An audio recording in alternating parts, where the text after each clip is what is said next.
బీట్రూట్‌లో మనం సాగు చేసేటప్పుడు విత్తనాలు సీడ్ ద్వారా దీన్ని మనం ప్రవర్ధనం చేస్తాం.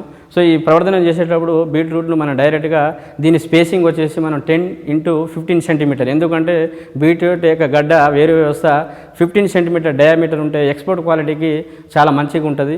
సో దీనివల్ల మార్కెట్ డిమాండ్ కూడా ఉంటుంది. కాబట్టి బీట్రూట్‌ను మనం ఇక్కడ సాయిల్ కెపాసిటీ, సాయిల్ అనేది బ్లాక్ సాయిల్. ఆ బ్లాక్ సాయిల్ కూడా లూజ్ బ్లాక్ సాయిల్ ఉంటే ఆ బీట్రూట్ అనేది వేరు వ్యవస్థ కాబట్టి ఎక్స్పాండ్ కావడానికి కొంచెం లూజ్ సాయిల్ ఉన్న బ్లాక్ అంటే మనకు నల్ల రేగడి సాయిల్ ఉంటే ఇది సూటబుల్. సో కొరియాండర్ సటైమ్ దీని సైంటిఫిక్ నేము.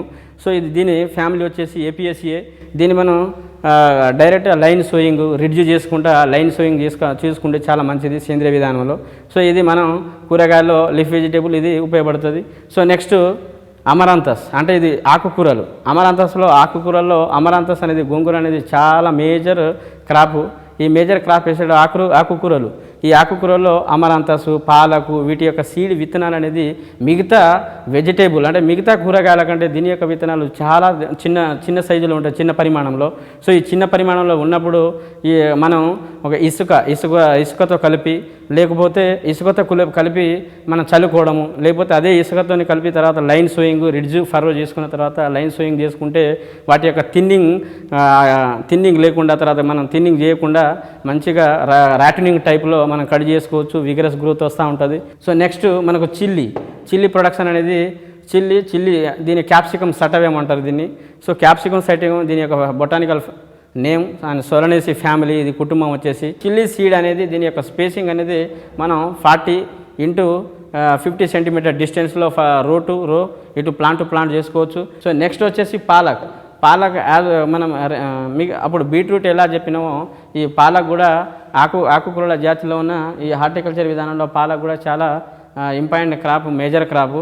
సో ఈ పాలక్ మనం కల్టివేషన్ చేసేటప్పుడు చాలా జాగ్రత్త చూసుకోవాలి. ఎందుకంటే ఇది చాలా సెన్సిటివ్ ఉంటుంది. సో వీటికి చాలా ఎక్కువగా